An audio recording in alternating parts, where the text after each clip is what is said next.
ప్రభు అయిన యేసు నామం పేరిట మరి యొక్క పర్యాయం మీ అందరికి కూడా వందనాలు స్తుతులు స్తోత్రం చెల్లిస్తున్నాను. ఈ దినం దేవుని యొక్క వాక్యం నుండి మరి యొక్క అంశాన్ని మనం ధ్యానం చేయబోతున్నాము. Be still and know the time God. దేవుని మన పక్షాన ఉండగా మనకు విరోధి ఎవడు. కాబట్టి మనము we have a God who fights for us. ఈ సందర్భాలన్నీ కూడా బైబిల్ గ్రంథంలో నిర్గమాకాండం నుండి దానియేలు నుంచి మనము చూడగలుగుతాము. అంతకుముందు ఒక చిన్న ప్రార్థన చేసుకుందాం. మహాపరిశుద్ధుడా, జీవం గల నాయన, నీ ఘనమైన నామం ప్రభా, ఇక సాయంత్రకాల సమయంలో వందనాలు స్తుతులు స్తోత్రం చెల్లిస్తున్నాం ప్రభా. ఇదిగో నీ యొక్క వాక్యముల నుండి కొన్ని సత్యాలను మేము ధ్యానం చేయబోతుండగా మీరు మాతో ఉండి ప్రభా, పరిశుద్ధాత్మదేవ మమ్మల్ని నడిపించమని యేసు పరిశుద్ధమైన నామంలో ప్రార్థిస్తున్నాం తండ్రి, ఆమేన్. మనం ఈ దినం ప్రత్యేకంగా దేవుడు తన బిడల పట్ల చేసే గొప్ప కార్యాలని మనము ఊరికే నిలిచి ఉండి చూడుడి అంటున్నాడు అన్నమాట. మనకు ఒక గొప్ప వాగ్దానం ఉంటున్నది. కీర్తనలు 46 కీర్తనలు మనం చూచినప్పుడు అక్కడ ఏమంటున్నాడంటే, దేవుడు మనకు ఆశ్రయమును దుర్గనై ఉన్నాడు, ఆపత్కాలమందు ఆయన నమ్ముకొనదగిన సహాయకుడు. God is our refuge and strength అన్నమాట. ఈ యొక్క స్ట్రెంగ్త్ ద్వారానే ఇజ్రాయేలు ఆయనను వెంబడించినట్లు మనం చూస్తాం. ఆ యొక్క వాక్యం యొక్క ఆఖరి వచనం ఏమంటుందంటే, సైన్యములకు అధిపతైన యెహోవా మనకు తోడై ఉన్నాడు, యాకోబు యొక్క దేవుడు మనకు ఆశ్రయమై ఉన్నాడు అనమాట.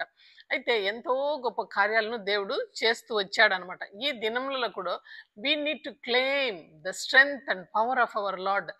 మనం ఏం చేస్తున్నామంటే మనుషులము, మనం we don't stand still, we don't wait for the Lord to act. కాకపోతే మనం ఏం చేస్తున్నాం, మన సొంత శక్తితో ఏమైనా చేయాలని మనం ముందుకు పరిగెత్తాం. అలా పరిగెత్తేటప్పుడు ఏమవుతుందని యెషయా ప్రవక్త ఈ రీతిగా రాస్తున్నాడు. యెషయా రాసిన గ్రంథము 30 అధ్యాయం 15వ వచనం ఈ రీతిగా సెలవిస్తుంది. ప్రభువును ఇశ్రాయేలు యొక్క పరిశుద్ధ దేవుడను యెహోవా ఇలాగ సెలవిచ్చుచున్నాడు, మీరు మరలి వచ్చి ఊరకుండ వలన రక్షింపబడుదురు, మీరు ఊరకుండిన ఎడల నమ్ముకుంట వడలన మీకు బలము కలుగును. ఆయనను మీరు సమ్మతింపక, అట్లు కాదు, మేము గుర్రమును ఎక్కి పారిపోదుమంట్రి, కాగా మీరు పారిపోవలసి వచ్చెను. మేము వడిగల గుర్రమును ఎక్కి పోవుదమంట్రి, కాగా మిమ్మల్ని తరుమువారు బహుగా తరుముదురు. మీరు పర్వతం నుండి కొయ్య వలనను, కొండ మీద నుండి జెండా వలను అగు వరకు ఒకని గద్దింపునకు మీలో 1000 మంది పారిపోదురు. ఐదుగురు గద్దింపునకు మీరు పారిపోదురు. కావున మీ యందు దయ ఉంచవలనని యెహోవా ఆలస్యం చేస్తున్నాడు, మిమ్మల్ని కరుణింపవలనని ఆయన నిలవబడి ఉన్నాడు. యెహోవా న్యాయం తీర్చు దేవుడు, ఆయన నిమిత్తము కనిపెట్టుకొని వారు అందరూ ధన్యులు అనే వాక్యాన్ని ఇక్కడ యెషయా రాస్తున్నాడు అనమాట. ఆయన ఏమంటున్నాడంటే, మీరు మరలా వచ్చి ఊరికే ఉండడం వలన రక్షింపబడతారు. అయితే మీరు అలా మేము ఉండము, మేము పరిగెత్తిపోతాం. ఎలా పరిగెత్తిపోతాం? గుర్రం మీద ఎక్కిపోతాం. అంటే మా ప్రయత్నాన్ని మేము చేస్తాం ఏ విషయంలో కూడా. అది ఒకవేళ ఒక సమాజంలో ఒక కష్టమే కానివ్వండి, కుటుంబంలో కష్టమే కానివ్వండి, మన ప్రయత్నాన్ని మనం చేసినప్పుడు అది ఎలా ఉంటుందంటే, కొండ మీద పెట్టిన ఒక కొయ్య వలె అది ఎలా ఉంటుంది, జెండా. కొండ మీద జెండా ఉండేటప్పుడు అది గాలి వచ్చినప్పుడు ఏమవుతుందంటే రపరపరపల ఆడుకుంటుంది అనమాట. అయితే దేవుడు ఏమంటున్నాడు, అలా మీరు పరిగెత్తినప్పుడు మీ సొంత శక్తితో, if you're going on your own, ఏమవుతుందంటే ఒక్కని గద్దింపుకు 1000 మంది మీరు పరిగెత్తారు అని సెలవిస్తున్నాడు.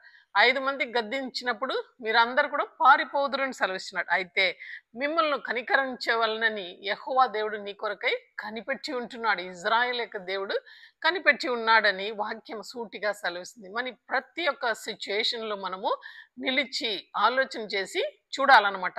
బైబిల్ గ్రంథం అంతటిలో కూడా దేవుడు, రాజుల గ్రంథం అంతటిలో మనం చూసినప్పుడు ఏ రీతిగా ప్రతి ఒక్క రాజుకు ఆయన తోడుగా ఉన్నాడనేది మనకు బాగుగా తెలుసు.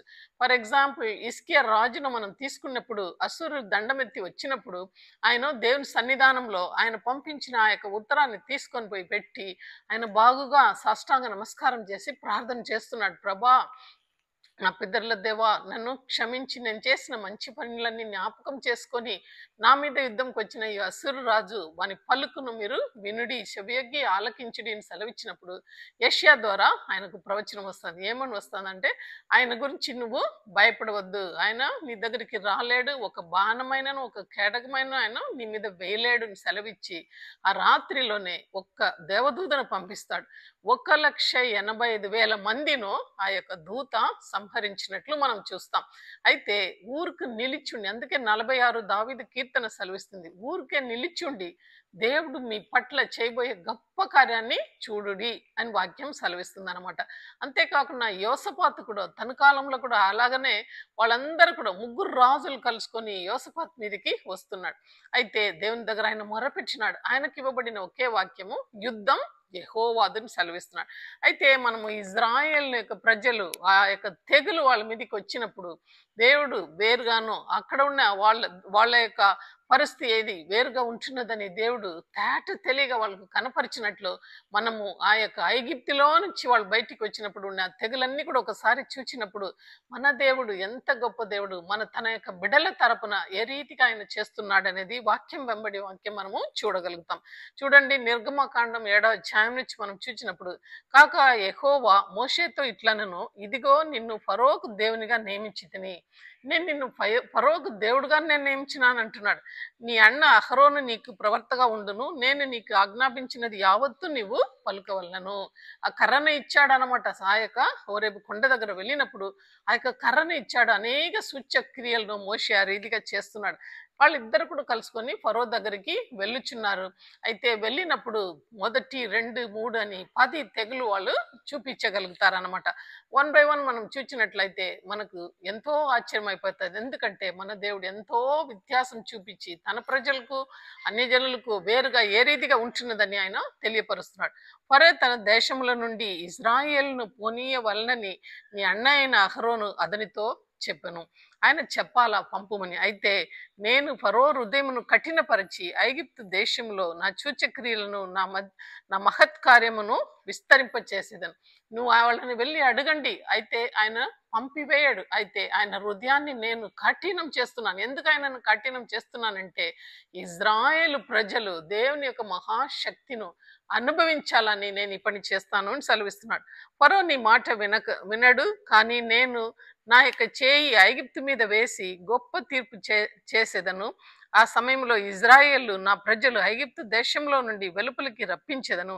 నేను ఐగుప్తు మీద నా చేయి చాపి ఇజ్రాయేల్ను వారి మధ్య నుండి రప్పించినప్పుడు నేనే యెహోవా దేవుడని వాళ్ళు తెలుసుకుందరు అంటున్నాడు. ఆయన యొక్క మహత్కార్యాలని మనం చూస్తాం అనమాట.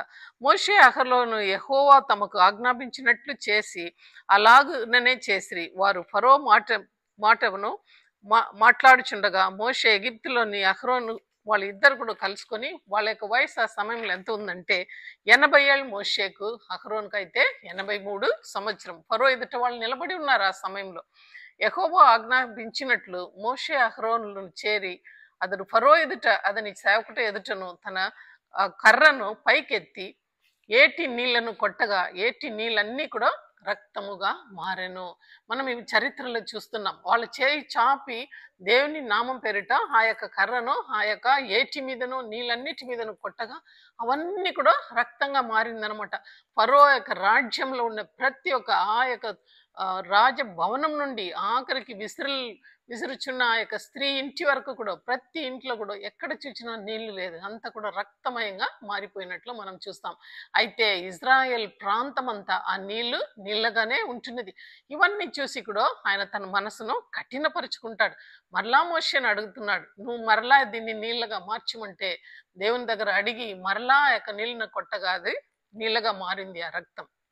మరియు యెహోవా మోషేతో ఇట్లనెను, నీవు అహరోనును చూచి నీ కర్ర పట్టుకొని ఏటీను భయం మీదను కాలువల మీదను చెరుపుల మీదను నీ చేయి చాపి ఐగుప్తు దేశం మీదకి కప్పలను రాజమ్మని అతనితో చెప్పగా అతడు ఐగుప్తు జలము మీద తన చేయి చాపెను. అప్పుడు కప్పలు ఎక్కి వచ్చి ఐగుప్తు దేశం అంతా కూడా కప్పెను. ఈ రెండో కార్యం దేవుడు చూపిస్తున్నాడు. ఎక్కడ చూసినా కప్పలు అనమాట. దేశంలంతా కూడా ఐగుప్తులో ఫరో ఇంటికాడ నుంచి వీధిలో ఎక్కడ చూసినా గోడ మీద వాళ్ళ బల్ల మీద భోజన బల్ల మీద అంతలకే చూస్తే కప్పలు ఎంతో గొప్పగా వచ్చి కప్పుకున్నదనమాట.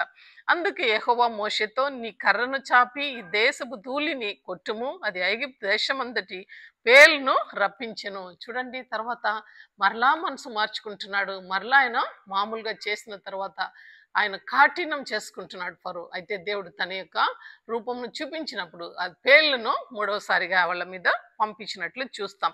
ఆ పేర్లు ఎక్కడ చూసినా ఆ ఇంటిలోనూ ఆ యొక్క పాత్రంలోనూ వాళ్ళు వంట సామానాలు అన్నిటిలో కూడా పేలెక్కి వచ్చినట్లు చూస్తారు. నువ్వు నా ప్రజలను పోనీయనెడల చూడుము, నేను నీ మీదికి, నీ సేవకుల మీదికిని, నీ ప్రజల మీదికిని ఈగల గుంపును రప్పించేదను. చూడండి, అటు తర్వాత ఈగలను పంపుతున్నాడు దేవుడు. ఒక్కొక్క వాటి పంపించినప్పుడు ఆ యొక్క హృదయము, ఫరో హృదయం కఠినం చేస్తుంది. At the same time Israel కూడా చూస్తున్నారు, మా దేవుడు, హెబ్రీల దేవుడు ఎంత గొప్ప దేవుడు అని వాళ్ళు చూడగలుగుతారు. కాబట్టి వాళ్ళకు మీరు భయపడవద్దు అని హెచ్చరిస్తూ తన బాహుబలంను వాళ్ళకి చూపిస్తూ వస్తున్నాడు. నీవు ఫరోని మరలా ఏం చెప్తున్నారంటే, ఫరోని పోనీ, ఇజ్రాయెల్ను పోనీయని ఎడల, ఇంకను వారిని నిర్బంధం చేసిన ఎడల, ఇదిగో యెహోవా బాహుబలము బలముతోనున్న నీ పశువుల మీదను, గుర్రముల మీదను, గాడిదల మీదను, ఒంటెల మీదను, ఎద్దుల మీదికని, గొర్రెల మీదికని, మందల మీదికని బాధకరమైన తెగులును కలుగజేసేదను అని చెప్తున్నాడు. అటు తర్వాత తెగులు ఐగుప్తు అందటి మీద వస్తుంది అనమాట. అయితే యెహోవా ఇజ్రాయేల్ పశువులను, ఐగుప్తు పశువులను వేరుపరచును. చూడండి, అక్కడ ఉండే తేడాను ఆయన మనకు చూపిస్తున్నాడు. ఐగుప్తులో అలాంటి బాధలు రాలేదనమాట. ఇజ్రాయెల్కు ఉన్న వాటిలో ఒకటైనను సావలేదనమాట. అదే అనమాట హెబ్రీ దేవులకును ఆ యొక్క ఫరో యొక్క రాజ్యంకున్న భేదంను అక్కడ చూపించినాడు. కాగా యెహోవా మీ పిడికిల నిండా ఆవుపు బుగ్గి తీసుకొని మోషే ఫరో వాళ్ళ ఎదుట ఆకాశం వైపు దాన్ని చాపవలను.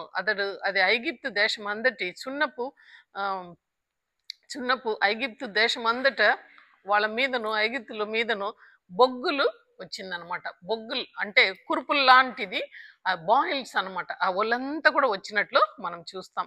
అయితే నన్ను సేవించుటకు నా జనులను పోనిము, ఇదిగో రేపు ఈ యొక్క వేళకు నేను వాళ్ళని మించి బాధాకరమైన వడగండ్లను కురిపించెదను. ఐగుప్తు రాజ్యము స్థాపించిన దినము మొదలుకొని ఇది వరకు అటువంటి వడగండ్లు రాలేదు. చూడండి, వడగండ్లు వచ్చి వాళ్ళ యొక్క పంటలు అన్ని కూడా నాశనం చేసినట్లు మనం చూస్తాం అనమాట. నీవు జనులను పోనీయ నొల్లనిడల, ఇదిగో రేపు నేను మిడతలను నీ ప్రాంతంలోనికి రప్పించెదను. అవి కూడా ఆ స్థలమంతా కూడా కప్పివేస్తుంది. అటు తర్వాత యెహోవా మోషేతో, ఆకాశం వైపు నువ్వు చేయి చాపు, ఐగుప్తు దేశం మీద చీకటి కమ్ముకున్నాడు. చూడండి, ఒకరిని తడవి చూస్తే కూడా ఆ కటిక చీకటి, ఒకరిని తడవి చూస్తే కూడా వాళ్ళు కనుక్కోలేరు. అటువంటి చీకటి 3 దినములు అక్కడ ఉంటున్నాయి. అయితే కోసెన్ ప్రాంతంలో చూస్తే వాళ్ళు అక్కడ ఇజ్రాయేలుకు అది వెలుగుగా ఉంటున్నది. ఆ తేడాను దేవుడు చూస్తున్నాడు. ఇంకా ఆఖరికి దేవుడు ఏం చేస్తున్నాడంటే, తొలి బిడ్డలందరినీ కూడా ఆయన సంహారం చేసినట్లు చూస్తాం. అప్పుడు ఆ సింహాసనం కూర్చున్న ఫరో తొలి పిల్లలు మొదలుకొని తిరిగిలి విసురుదాన్ని తొలి పిల్లల వరకు ఐగుప్తు దేశమందలి తొలి పిల్లలందరూ సత్యధరని వాక్యం సెలవిస్తుంది. అందుకే 46 దావీదు కీర్తన ఏమంటున్నదంటే, ఊరికే మీరు నిలిచి ఉండి నేడు దేవుడు నీ పట్ల చేయబోయే గొప్ప కార్యాన్ని చూడండి. God is the refuge and strength. అలాగనే ఇక్కడ మనం చూస్తే అవన్నీ కూడా ఆయన తర్వాత ఫరో తన హృదయాన్ని ఆయన బాగు చేసుకొని, మీరు ఇక్కడ నుంచి వెళ్ళిపోండి, ఇంకా మా ప్రాంతంలో మీరు ఉండొద్దని ఆ రాత్రి వాళ్ళ యొక్క పస్కాను వాళ్ళు చేసుకొని, వెంటనే ఆ రాత్రి అనేక సొమ్ములు ఐగుప్తు దగ్గర తీసుకొని ఆ ప్రాంతం నుంచి వాళ్ళు వెళ్ళిపోయినట్లు చూస్తాం. వాళ్ళు వెళ్ళిపోయినప్పుడు కూడా తన యొక్క బాహుబలంను దేవుడు వాళ్ళకు చూపించినట్లు మనం ఇక్కడ చూస్తాం. ఫరో సమీపించుండగా వాళ్ళందరూ బయలుదేరి వెళ్ళుచున్నారు. అయితే ఎర్ర సముద్రం ఎదురైతుంది. ఆ సమయంలో వీళ్ళు వెనక తిరిగి చూస్తున్నారు. ఫరో సమీపించుండగా ఇజ్రాయేలు కళ్ళెత్తి ఐగుప్తులు తమ వెనక వచ్చుట చూచి మిక్కిలి భయపడి యెహోవాకు మొర్రపెట్టిరి. చూడండి, ఎంతో గొప్పగా దేవుడు వాళ్ళని బయటికి తీసుకొచ్చారు. అయినప్పటికీ వాళ్ళని తరుముకొని వస్తున్నారు అనమాట. కాబట్టి వీళ్ళు మిక్కిలి భయపడి దేవునికి మొరపెట్టారు. ఎందుకంటే దేవుని యొక్క గొప్ప కార్యాలను ఐగుప్తులు చూశారు. ఏ రీతిగా ఈ 10 తెగులను దేవుడు పంపించి వీళ్ళు నా బిడ్డలను చూపించినారు. కాబట్టి దేవునికి వాళ్ళు మొరపెట్టుచున్నారు. అంతేకాకుండా కొంతమంది సనిగిరి ఏమన్నారు, అందట వారు మోషేతో, ఐగుప్తులో సమాధులు లేదనియా ఈ చెట్టుకు మీరు మమ్మల్ని తీసుకొని వచ్చిరి, మేము అప్పుడే వాళ్ళ కింద దాసత్వం కింద ఉంటామని మేము సెలవిచ్చినాం కదా, మరలా మా యొక్క సవాళ్ళు ఈ అరణ్యంలో పడవేసేయాలని మీరు తీసుకొని వచ్చిరా అని కొంతమంది వాళ్ళతో మాట్లాడుచుట మనం చూస్తామన్నమాట. అందుకు మోషే, భయపడుకుడి, యెహోవా మీకు నేడు కలుగజేయబోయే రక్షణను మీరు ఊరికే నిలిచి ఉండి చూడుడి అంటున్నాడు. మీరు నేడు చూచిన ఐగుప్తులను ఇక ఎన్నడూ మీరు చూడరు. చూడండి, ఎంత గొప్ప విశ్వాసంతో మోషే మాట పలుకుచున్నాడు. ఎందుకంటే మోషే గట్టిగా దేవుని సన్నిధానంలో నిలబడినాడు. ఆయన ఓరేపు కొండల్లో నిలబడినప్పుడు దేవుడు ఏమంటున్నాడంటే, నిన్ను నేను పంపిస్తాను. అయితే నా ప్రజలను నువ్వు తీసుకొని రాబోతున్నావు. ఈ యొక్క అరణ్యంలో, ఈ యొక్క కొండ మీద వాళ్ళు నాకు ఆరాధన చేస్తారని దేవుడు మాట ఇచ్చాడు. దేవునిలో వాక్యమంతా కూడా అవుననియో ఆమేనని ఉంటున్నది. కాబట్టి మోషే దాన్ని రూఢిగా నమ్మాడు. అందుకే మోషే ఏమంటున్నాడు, ఈ రోజు చూచుచున్న ఈ ఐగుప్తును మీరు ఎన్నడూ మీరు చూడరు అని గట్టిగా వాళ్ళకి అభయం ఇస్తున్నాడు మోషే. యెహోవా మీ పక్షమున యుద్ధం చేయును, మీరు ఊరకై ఉండవలనని జనములతో ఆయన చెప్పెను. అందుతో యెహోవా మోషేతో, నీవేళ నాకు మొరపెట్టుచున్నావు, చేయి చాపుమని ఆయన చెప్తున్నాడు. నాకు ఇంకా నువ్వు మొరపెట్టద్దు, నువ్వు చేయిని చాపు అంటున్నాడు. అంతేకాకుండా నీవు కర్రను ఎత్తి ఆ సముద్రం వైపు నువ్వు చేయి చాపి దాని పాయలుగా చేయము. అప్పుడు ఇజ్రాయేల్ సముద్రం మధ్యను ఆరిన నేల మీద నా ప్రజలు నడుచెదరు అంటున్నాడు. చూడండి, చేయి చాపి ఆ యొక్క సముద్రం మీద నీ చేయిను చాపు, అది 2 పాయలుగా పోతుంది. అయితే 6 నేల మీద నా బిడ్డలు నడుస్తారంటున్నారు. అంతేకాకుండా దేవుడు ఏమంటున్నాడంటే, ఇదిగో నేనే ఐగుప్తు హృదయములను కఠినపరచెదను, వారు వీరిని తరుముకొని వచ్చెదరు. అయితే ఫరో వలనను అతని సమస్త సేన వలన, అతని రథముల వలన, అతని గుర్రపు రౌతుల వలనను నాకు మిగుల మహిమ నేను తెచ్చుకుంటానని దేవుడు సెలవిస్తున్నాడు. అప్పుడు ఇజ్రాయెల్ ఎదుట సమూహం ముందు నడిచిన దేవదూత వెనక వస్తుంది అనమాట. అలాగనే మేఘం ముందు నడుస్తా ఉండింది, ఆ మేఘం కూడా వెనక వస్తుంది. అదేమవుతుందంటే, అది ఐగుప్తుల సేనకు ఇజ్రాయెల్ యొక్క సేనకు నడులో నిలబడి ఉన్న వాళ్ళకు మేఘం వాళ్ళకు చీకటి ఇచ్చింది. అయితే ఇజ్రాయెల్ కది వెలుగుగా ఉండిందనమాట. ఆ రాత్రి అంతా కూడా మోషేతో దేవుడు మాట్లాడుచున్నాడు, నువ్వు చెయ్యి చాపుని. అయితే ఆ నీళ్లు 2 గోడలుగా 2 సముద్రం వైపు, కుడి ఎడమ వైపు అవి లేచి నిలబడినాయి. అయితే రాత్రి అంతా కూడా ఈ ఐగుప్తులు ఇజ్రాయెల్ దగ్గర రాకుండా వాళ్ళని వేరుపరిచినట్లు చూస్తాం. అయితే ఆ బిడ్డలందరూ కూడా ఆరిన నేల మీద వాళ్ళు నడిచిపోతున్నారు అనమాట. అయితే ఆ రీతిగానే ఐగుప్తు గుర్రలు, ఆ యొక్క రథములు అన్ని కూడా సముద్రం మధ్యలోకి వచ్చినప్పుడు వాళ్ళని మేఘం నుండి దేవుడు వాళ్ళని తేరి చూస్తున్నారు. అప్పుడు వాళ్ళకు బలం లేకుండా చేస్తాడనమాట. అయితే ఆ చక్రము అవన్నీ కూడా ఊడి పడిపోతున్నాయి. అప్పుడు వాళ్ళు ఈ మాట పలుకుతున్నారు, వారి రథము చక్రముల నుండి అన్ని కూడా ఆయన వాటిని ముట్టుకొనగా వారు బహు కష్టపడి తోలుచుండ్రి. అప్పుడు ఐగుప్తులు ఇజ్రాయేలు ఎదుట నుండి పారిపోదురాం రండి, యెహోవా వాళ్ళ తరపున యుద్ధం చేస్తున్నారని వాళ్ళందరూ కూడా భయపడిపోయినారనమాట. అలాంటి సమయంలో మోషే తన చేయిను వెనక చాపినప్పుడు నీళ్ళు వచ్చి వాళ్ళందరినీ కూడా మధ్య సముద్రంలో సంపివేసినట్లు మనం చూస్తాం. అయితే ఆ ఉదయకాలము ఇజ్రాయేలు లేచి చూచినప్పుడు ఆ ప్రజలందరూ కూడా వాళ్ళ యొక్క డెడ్ బాడీస్, వాళ్ళ యొక్క మృగ దేహములన్నీ కూడా ఆ యొక్క సముద్ర తీరమందు కనపరిచినట్లు మనం చూస్తాం. అయితే దేవుడు మహిమ పొందుకున్నాడు అనమాట ఈ యొక్క జనం ఎదుట, ఇజ్రాయెల్ జనం ఎదుట తనే గొప్ప దేవుడని.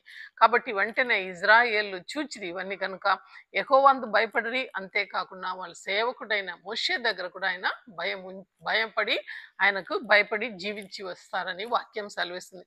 అంతేకాకుండా మనము ఇంకొక కథ కూడా మనం చూడగలుగుతాం. దానియేలు గ్రంథంలో కూడా 120 సంస్థానానికి ఆయన అధికారిగా ఉన్నప్పుడు అనేక మంది ఆయనను అసూయపరులుగా చూశారు. అయితే దానియేలు ముమ్మారు తన దేవునికి ప్రార్థన చేశారు. అయితే ఆయనను ఏ విధంగానూ తప్పు పట్టకుండా కొంతమంది పగపట్టి కొండములాడి రాజు దగ్గర వెళ్ళి, అయా రాజు 30 దినములు నిన్ను మాత్రమే ఆరాధన చేయవాలని కొంతమందికి ఆజ్ఞ ఇవ్వండి, ఎందుకంటే కొంతమంది వేరే దేవుల్ని ఆశ్రయిస్తారని సెలవేయగా ఆ యొక్క ఆజ్ఞ వెళ్ళుచున్నది. అక్కడ వెళ్ళిన తర్వాత కూడా ఆయన శాసనంలో సంతకం చేసిన తర్వాత కూడా దానియేలు ముమ్మారు దేవునికి మొరపెట్టినట్లు వాక్యంలో చూస్తాం.